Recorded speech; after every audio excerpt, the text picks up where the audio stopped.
Remote landscapes offer no second chances. In this video, we'll examine 6 real cases where skilled professionals met violent and sudden ends deep in the wild. These were calculated risks, where one wrong move meant death, and help was always too far away. It was July 3, 2016. The morning air above Kaskawolsh Glacier was deceptively calm, masking the deadly traps hidden beneath fresh snowfall. Dr. Martin Rowe, a 45-year-old glaciologist from Hamburg, stood at the edge of what would become his final research site in Canada's remote Kluane National Park. 20 years of glacial research had taken Martin across Greenland's ice sheets, Antarctica's crevasse fields, and the treacherous glaciers of Patagonia. His technical expertise had earned him respect in the international glaciology community. Glacial research demands scientists work in some of Earth's most unforgiving environments, where hidden crevasses can plunge hundreds of feet into darkness, and unstable ice formations shift without warning, creating death traps that claim even experienced researchers. This Yukon expedition, funded through a prestigious Parks Canada partnership, was meant to advance understanding of glacial deformation through cutting-edge pressure sensor technology. That morning, Martin and his 2-person research team were installing sensors to monitor ice movement patterns. The helicopter pilot had warned about tight extraction deadlines due to incoming weather. A park ranger specifically cautioned about thermal undermining in the lower basin, where warming temperatures had destabilized crevasse fields. Fresh snowfall overnight had created a deceptive blanket over dangerous terrain, concealing gaps that could swallow a person instantly. The research grant required specific data collection timelines, and helicopter costs were astronomical. Martin felt pressured to complete the installation, so despite his team's concerns about snow conditions, Martin insisted they proceed. His experience told him the risks were manageable with proper precautions. At 2:15 in the afternoon, Martin approached what appeared to be solid snow covering a sensor installation point. His teammates watched as he tested the surface with his ice axe, following standard protocols. The snow seemed stable, supporting his initial steps. But despite being meticulous, nature has something else in mind. Then the entire section collapsed beneath him. Martin plunged over 40 feet into the crevasse, striking a narrow ice ledge before sliding deeper into the blue-black void. His helmet light disappeared into darkness as his teammates heard the sickening impact of body against ice. They immediately rigged rappelling equipment, working frantically in the confined space. When they reached Martin 12 minutes later, he was unconscious with severe head trauma and obvious spinal injuries. He was still breathing, but it gradually became irregular. Despite their emergency medical training, the team could only provide basic first aid in the cramped crevasse. The steep glacial terrain and lack of nearby landing zones meant a medevac helicopter would take over an hour to reach them, even under optimal flying conditions. However, Martin's team's effort came to a stop when he suffered a seizure and died before the helicopter could reach their remote location. An autopsy later confirmed a basal skull fracture and cervical spine trauma as the primary causes of death. His body was extracted to Whitehorse, then flown home to Hamburg for burial. The research project was immediately suspended. Martin's death prompted Parks Canada to issue updated hazard maps and mandate thermal probes for all future glacial research. His case became a cornerstone of his team's field safety protocols, reminding scientists that even decades of experience can't eliminate nature's hidden dangers in the world's most remote places. It was October 2, 2016. The morning mist clung to the steep ridgelines of La Amistad International Park, where the cloud forest's perpetual dampness had turned every surface treacherous. Dr. Risa Kawamura, a 40-year-old Japanese-American botanist, stood before a blocked trail that would determine her fate. Risa had spent 15 years documenting rare plant species across Central America's most remote locations. Her numerous field notes had contributed to the discovery of different species, earning her recognition in the international botanical community. Recently, a trip was funded through a climate resilience grant awarded to her team, with logistical support from a regional conservation group that specialized in remote canopy access. Months of planning went into coordinating gear, permits, and local guides to reach a stretch of lowland rainforest that had not been surveyed in over 2 decades. This expedition for her NGO was particularly important, cataloging canopy microhabitats that might disappear due to climate change. That morning, Risa's team encountered a landslide-blocked access path leading to a rare plant cluster she'd been tracking for months. The alternative route would require a 2-hour detour through sensitive habitat areas. Her research assistant, Miguel, suggested the safer reroute, but Risa was adamant about minimizing their environmental impact. Risa told Miguel she could clear the path in 20 minutes, already pulling out her machete. The blocked section was only 15 feet long, but loose rocks from recent rains had created an unstable slope above the trail. Miguel expressed concern about the precarious boulder field, but Risa's determination overruled caution. At 11:30 in the morning, Risa began methodically cutting through fallen branches and debris. Her precise movements, reflecting years of experience working in delicate ecosystems, seemed to falter due to her eagerness to reach her goal. She was making more careless and faster rather than deliberate hacks through the foliage. And then her progress halted when disaster struck. The vibrations from her machete work loosened a boulder, roughly 200 pounds, from a ledge 30 feet uphill. It tumbled rapidly down the slope, gathering speed before slamming into Risa's chest with bone-breaking force. The rock tumbled down the steep slope, gathering momentum before striking Risa squarely in the chest. The impact hurled her backward with sickening force, slamming her spine against the trunk of a cecropia tree. It laid on her midsection and pinned her in place, the weight collapsing her ribcage with an audible crack. Her mouth opened in a silent scream, eyes wide in shock and agony. Miguel and the other team members immediately attempted to lift the rock, but it was too heavy and wedged against the tree trunk. Risa tried to speak but could only make gasping sounds as internal bleeding began. Her face grew pale as shock set in. Despite their desperate efforts, the team couldn't move the boulder. Risa died after 8 agonizing minutes, her lungs unable to expand against the crushing weight. Miguel's emergency satellite beacon brought rescue helicopters within 30 minutes, but they arrived too late. The autopsy found that Risa's ribs had been crushed on both sides, causing her chest to collapse and making it impossible for her to breathe. She also suffered severe internal bleeding from damaged blood vessels and organs, leading to death within minutes of being pinned. Risa's body was airlifted to San Jose, then repatriated to California for burial. Costa Rican authorities immediately closed the sector for 6 months, implementing mandatory terrain stability assessments for all research access zones. Her posthumously published species records became her lasting legacy, documenting biodiversity that future generations might never see. In the cloud forest's unforgiving terrain, one moment of determination cost the scientific community a brilliant researcher, whose work might have saved the very ecosystems that claimed her life. It was February 13, 2018. The evening air at Mount Rainier's Camp Muir was thick with falling snow, each flake adding to the dangerous accumulation building on the mountain's steep slopes. Nate Collins, 27, and Thomas Berg, 29, crouched inside their hastily constructed snow cave, unaware they were digging their own tomb. The two friends from Boise weren't seasoned mountaineers. Nate worked as a software developer, while Thomas managed a local outdoor gear shop. Their climbing experience consisted mainly of weekend trips to Idaho's Sawtooth Mountains and a few technical rock routes. Both men were lifelong friends who bonded over a shared love of wild places. Nate found peace in the solitude, while Thomas relished the challenge in gear planning. They dreamed of summiting Rainier for years, finally committing to the attempt, despite their limited high-altitude winter experience. That morning at Paradise Ranger Station, they'd received explicit warnings about heavy snow accumulation and elevated avalanche danger. The forecast called for 18 inches of new snow with high winds, conditions that would make summit attempts extremely hazardous. Rangers strongly recommended postponing the climb, but Nate and Thomas had already taken time off work and driven 8 hours from Idaho. Nate insisted to the ranger that they had a narrow weather window opening the next morning and argued that waiting would mean postponing the climb until the next season. Their determination overrode the professional advice, a decision that would prove fatal within hours. By late afternoon, they'd established their snow cave near Camp Muir at 10,000 feet. The shelter looked adequate from the outside, but their inexperience showed in critical construction flaws. The walls were too thin, the entrance faced uphill toward potential slide paths, and they'd unknowingly chosen a location directly below a steep slope loaded with unstable snow.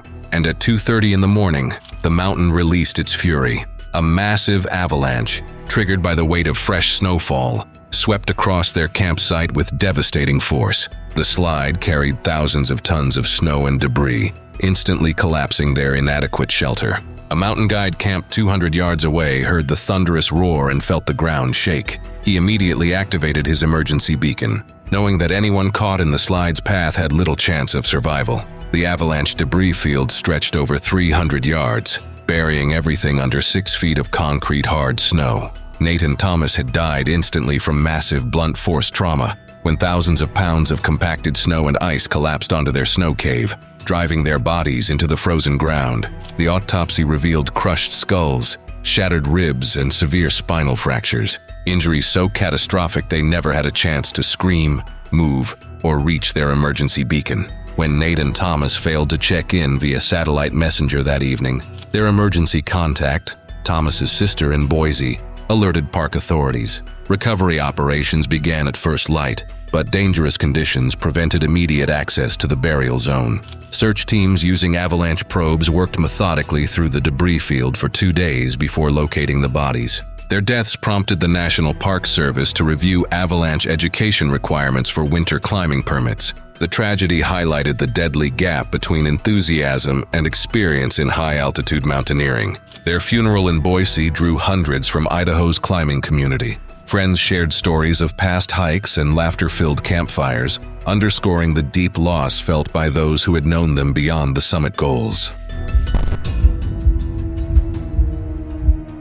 It was May 4, 2013. The morning air on Mount Seymour carried the fresh scent of rain-washed cedar and fir, masking the presence of a predator that would claim a life before sunset. Alan Piercy, a 33-year-old trail maintenance worker, shouldered his pack and headed into what BC Parks had designated a high-risk wildlife corridor.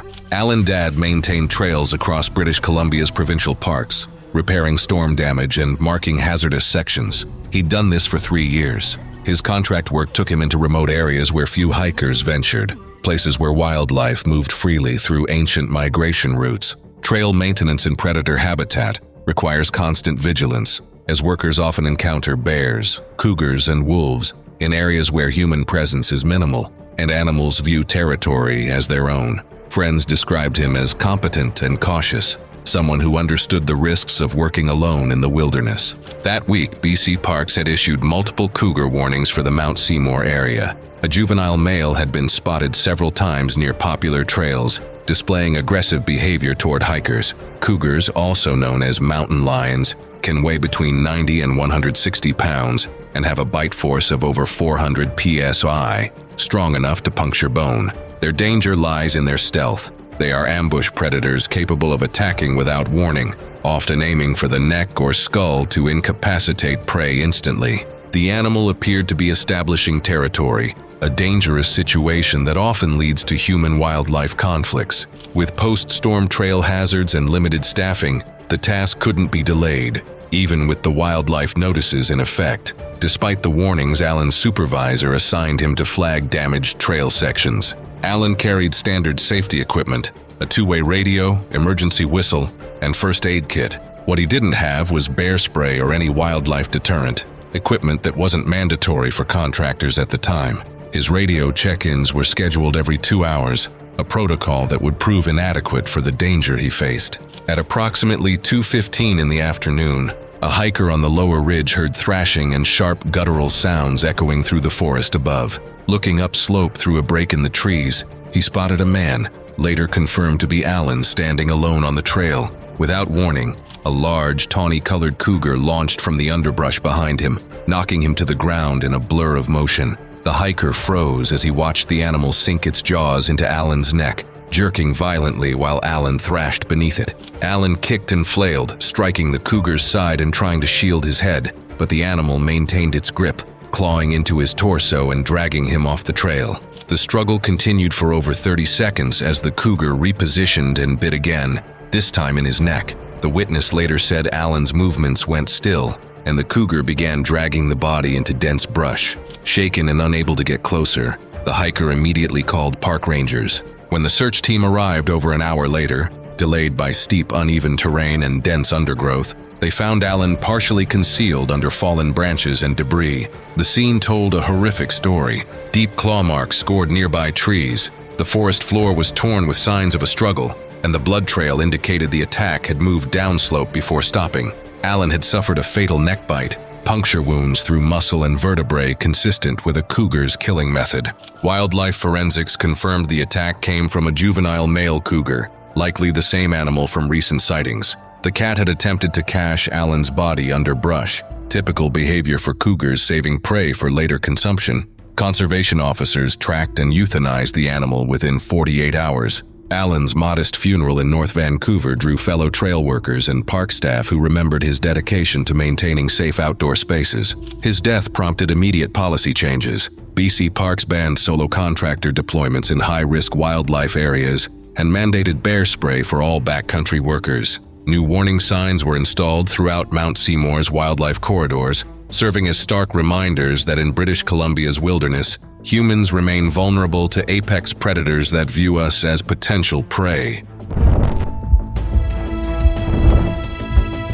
It was August 23, 2015. The morning air in Switzerland's Lauterbrunnen Valley was deceptively calm, hiding wind currents that would prove fatal within hours. Diego Ramirez, a 30-year-old electrical engineer from Santiago, stood at the mushroom exit, adjusting his wingsuit one final time before what would become his last flight. Diego's engineering background gave him a deep understanding of aerodynamics and risk assessment that most base jumpers lacked. He had originally worked on wind tunnel simulations for aerospace firms before shifting his focus to full-time adventure sports. His precise decision-making and technical knowledge made him a sought-after advisor for wingsuit gear testing and flight planning.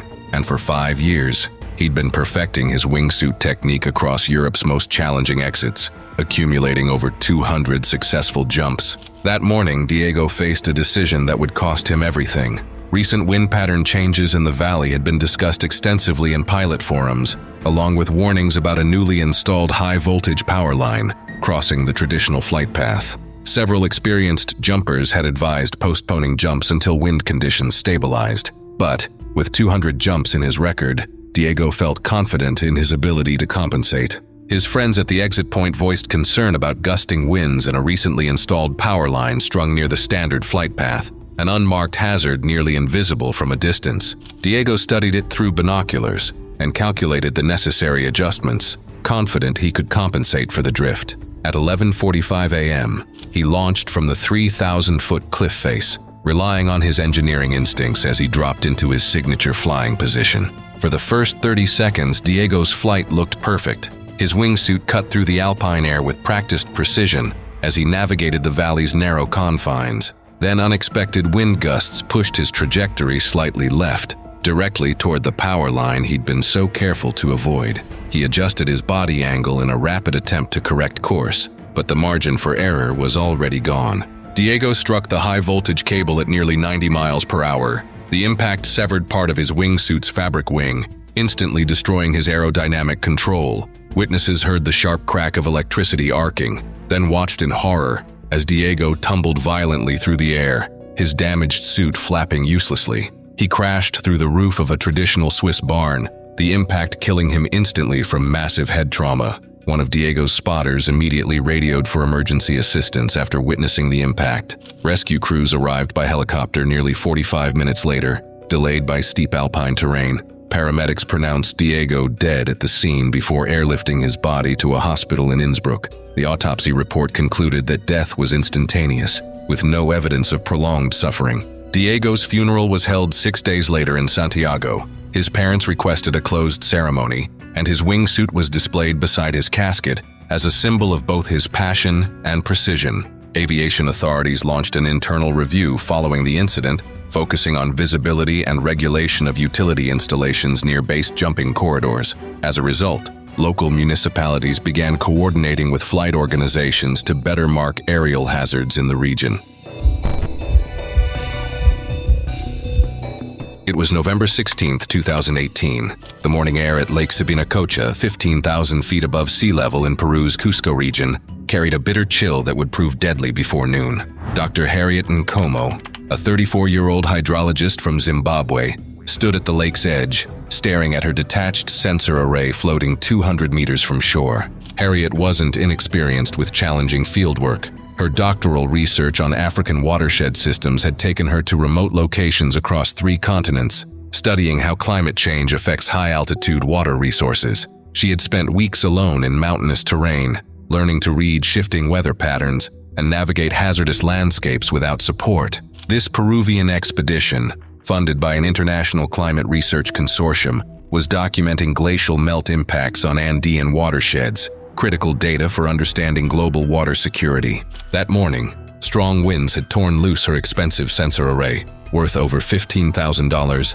and containing months of irreplaceable data. The equipment drifted steadily toward the lake's center, threatening to sink in water too deep for recovery. Her Peruvian research partners strongly advised waiting for calmer conditions, noting 40 km/h wind gusts and the lake's notorious cold water dangers. Harriet insisted she couldn't afford to lose the data, inflating her emergency raft as her team protested. The sensors represented her entire research season, and replacement equipment would take months to arrive. She wore a standard life vest but no thermal protection, a decision that would prove fatal in water barely above freezing. At 10:30 in the morning, Harriet paddled into the choppy lake, fighting against wind gusts that made steering nearly impossible. Her teammates watched anxiously from shore as she struggled toward the drifting sensors. She was making progress when a powerful gust caught her raft broadside, flipping it instantly. Harriet surfaced immediately, her life vest keeping her afloat, but the shock of 38-degree water triggered an immediate physiological crisis. Cold shock syndrome hit within seconds. Her breathing became rapid and uncontrolled. Her heart rate spiked dangerously and her muscle coordination began failing. She attempted to swim back to shore only 200 meters away, but her strokes quickly became erratic and ineffective. Her teammates shouted encouragement while frantically searching for rescue equipment, but their inflatable boat had been damaged days earlier. They could only call for help and watch helplessly as hypothermia rapidly overcame her. 10 meters from shore, close enough to touch bottom, Harriet's strength failed completely. She slipped beneath the surface as her team waded desperately into the frigid water. They pulled her unconscious body to shore within minutes, immediately beginning CPR. But the combination of cold shock and drowning had already claimed her life. Rescue arrived within an hour, and Harriet's body was airlifted to Cusco, then repatriated to Zimbabwe for burial. Her death prompted regional authorities to implement mandatory thermal protection and buddy system protocols. Her watershed research was published posthumously as a tribute, contributing valuable climate data that might help prevent future water crises. In the unforgiving Andes, one moment of determination cost science a brilliant researcher whose work could have saved countless lives. Thanks for watching. If these real-life stories of calculated risk and sudden tragedy kept you hooked, click here for more.